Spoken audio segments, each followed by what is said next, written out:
Hello pilgrims, fellow travellers and adventurers. Welcome back to Theros Adventures and our epic saunter along El Camino del Norte. We'd like to give a big warm welcome, especially to all of you new subscribers who've joined us in the last couple of weeks. It's lovely to have you with us. In today's episode, you'll accompany us as we set out from the wonderful Albergue El Convento in the historic town of Santillana del Mar. And we gradually wend our way towards Comillas. After that, we pass through yet more stunning scenery on the way to Unquera, after which we actually cross over from Cantabria into Asturias, which is very exciting. And we end our leg in Pendueles. So, without further ado, put your trail runners on and let's hit the trail.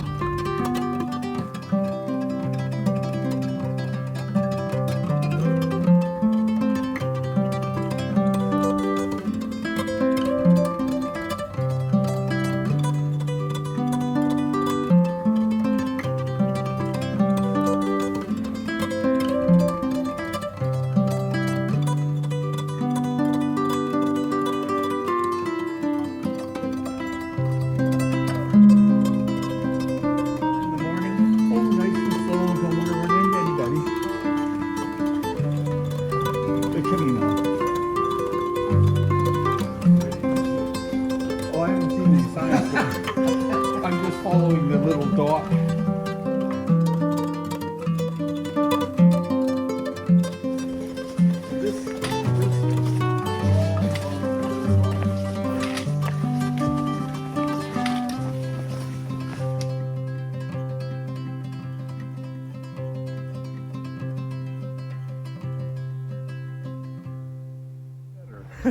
And I just came over.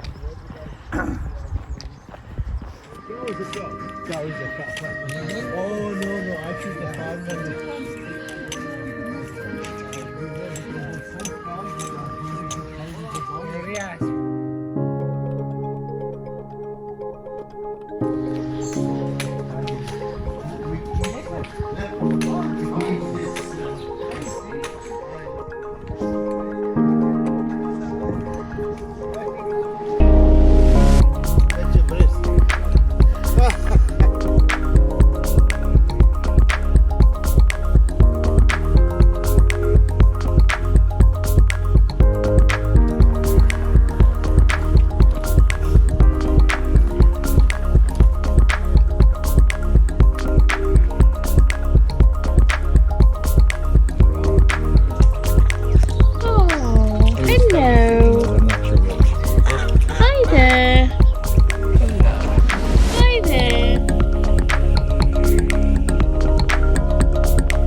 Well, folks, to hat or not to hat, that is the question.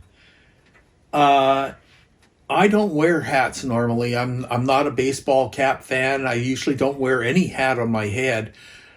But I found that on the hot, long walks on the Camino del Norte, a hat really comes in handy.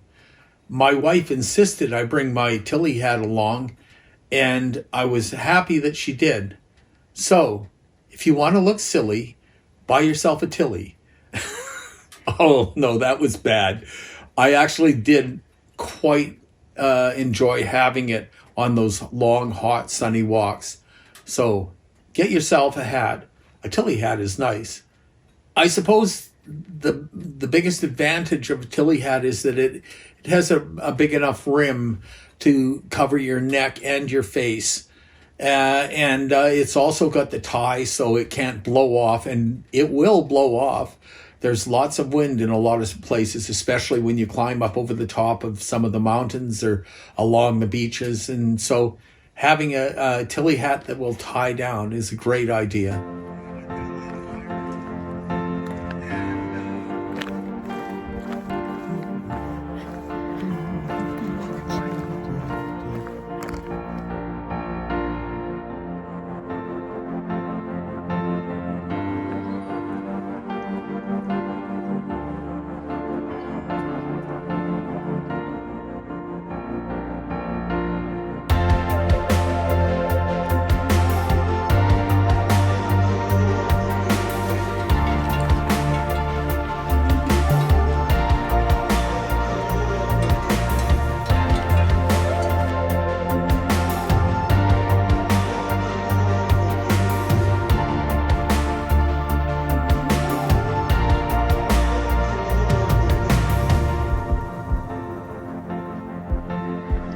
Check this out, we're in pilgrim rush hour.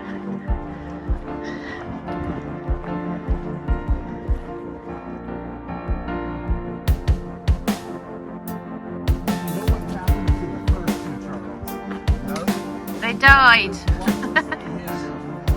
The other one was poisoned.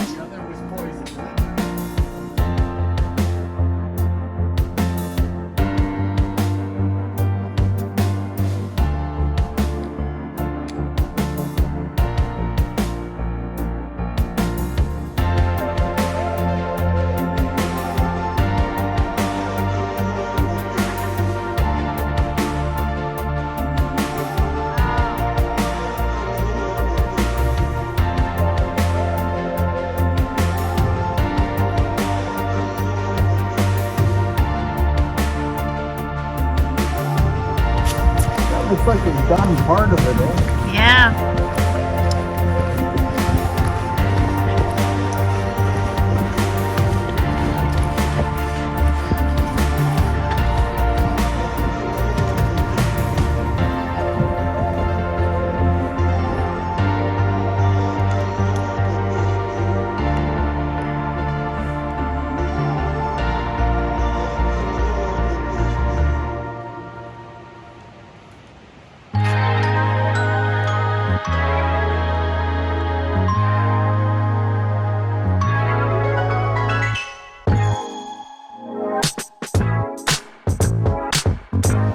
Stop for coffee in a little place by the beach. And the Camino is over there.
Buenas tardes.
My younger half proving that she's younger than I am.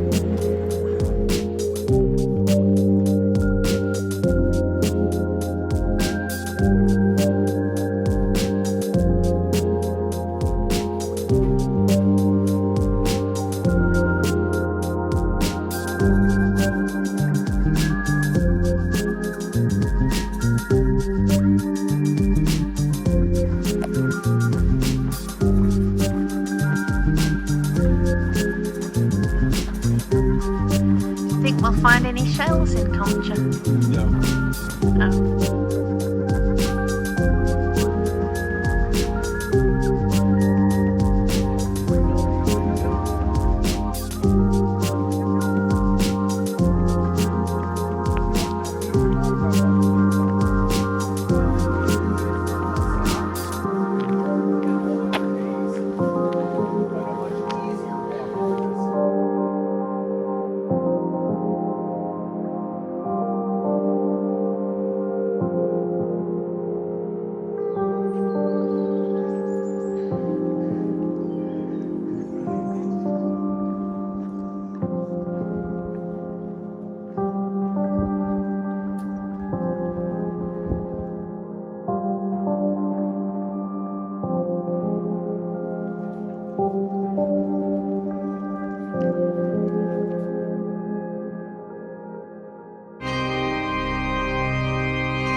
This travel tip's going to make me sound awfully old-fashioned, but you know what?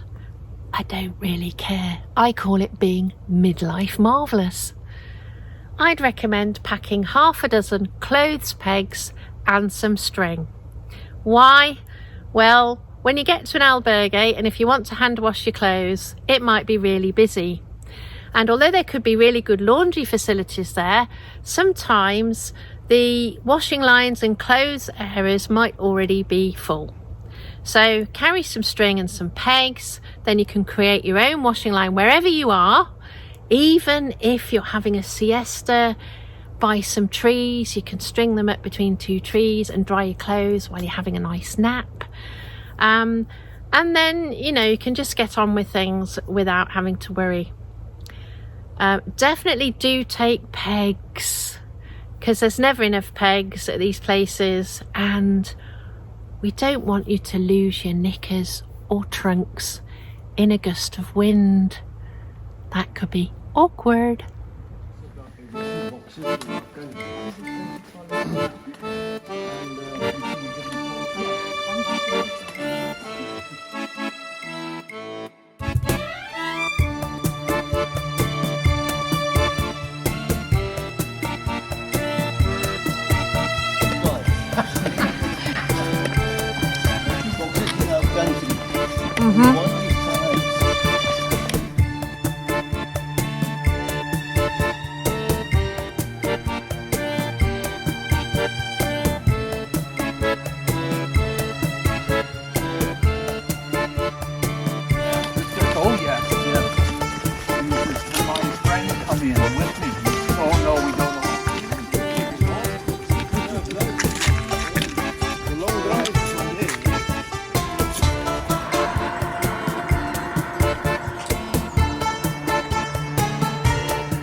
folks. I'm following her. She's got her mojo going.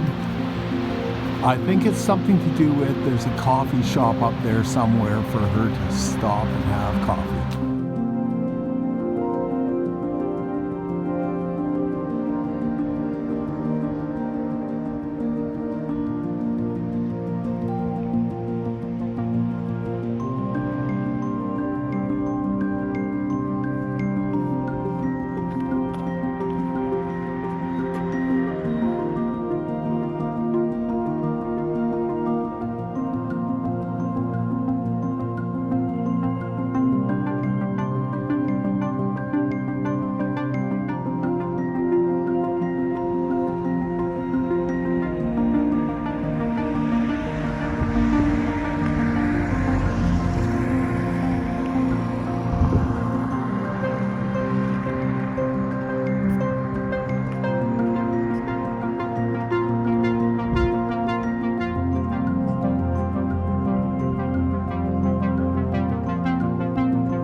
And oh wow, you've walked and finally you see a cafe in front of you and you think, oh my God, I'm starving. And you walk up and you look on the counter and there it is, the tortilla, the Spanish tortilla. And you think, I need carbs, I need protein. Well, there you are, folks. One of the best foods on the Camino is tortilla. They're tasty. They're a little bit different no matter where you go. So the chef, the man or the woman who's cooked that tortilla has made it their special way. So they're always tasty. They're high in protein and carbs. And man, do you need it when you're walking long distances every day. So when you walk up to that cafe and you say, cafe con leche, and I'll have a piece of that tortilla, please.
another travel tip for you is about money. Many of you ask us, what do I do about taking money on the Camino? So we'll just share with you what works for us, and then you can make up your own mind what you want to do. What we tend to do is take a combination of cash and cards. So before we set off on this particular journey, I changed a load of pounds sterling into euros, so that Brett and I then had about 300 euros each. Now remember, many municipal albergues and also the donativos take cash only, whereas perhaps some of the private albergues and the pensions and some of the hostels, i.e. hotels, may take cards, and in some instances you can even pay online if you do decide to book ahead anywhere. So it is useful though to have some cash with you. And we have our cards as well, because it's very easy to get cash out at ATMs. Do be mindful of the exchange rates and charges from your bank though, and this will usually flash up on the ATM screen anyway when you take some cash out. So we have about 300 euros each, and then we run that down over a few days, and when Brett and I get to about 100 euros left between us, then we'll start looking for an ATM. Obviously you'll find those in towns and cities, so that's quite straightforward.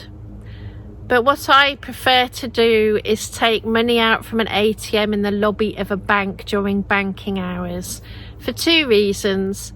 The first reason is to minimise the risk of encountering the card scanners for scammers in ATMs.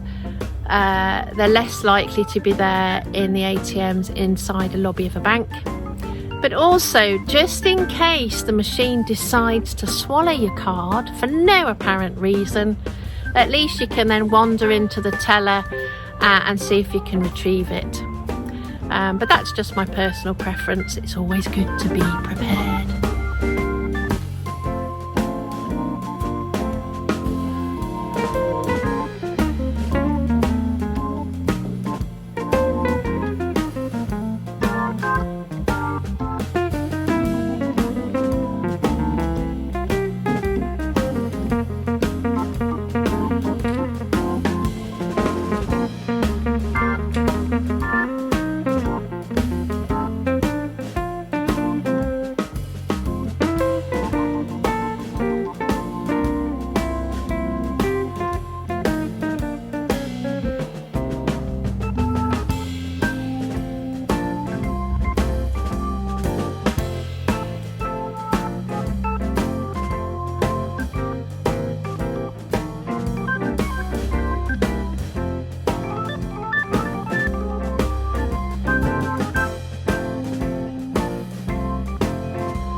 We go. Too warm now.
there's always one issue that worries a lot of people, and it is there on the Camino. It's security, and a lot of simple things that make it safer.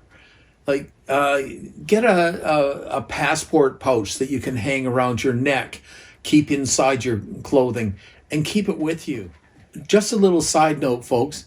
More than once, I've run into a pilgrim who went to a cash machine, put their card in, and came back with their cash and no card. They forgot it in the machine. Please, it's been a long day, you're tired, and you just needed that cash. Don't forget your card. One of the reasons I don't like carrying a tablet, other than the weight, is that it's not something that you would carry with you when you go out for a meal or a glass of wine. So you leave it in your bag. And more times than not, these have been stolen because there are, sadly, thieves everywhere. The same thing with plugging your phone in. I've seen people plug their phone in and go and take a shower, and the phone's laying on their bed. It seems like it's safe, but on the French Way, on one of our walks, there was a local gang, who had been checking into albergues, probably with a false pilgrim's passport, and going around while everybody was showering and stealing phones. Now, thankfully, that was reported, and they caught that group, and the 4 or 5 people that lost phones and tablets got them back. But yes, security is something you always have to think of. Do what you would do at home on the Camino. The Camino is safe, but there's always someone in need. So protect yourself. Don't carry a whole bunch of cash. Don't leave your personal phone or tablet laying around. I've heard of very few people losing packs. It's just too big a thing to steal, but someone seeing a phone on the bed or even under the pillow might grab it. So be safe, be secure, and buen camino. Well, that's all for today, folks. Thank you all so much for watching. Join us next time as we head out from Pendueles and explore more of Asturias. Until then, take very good care of yourselves and of each other, and buen camino.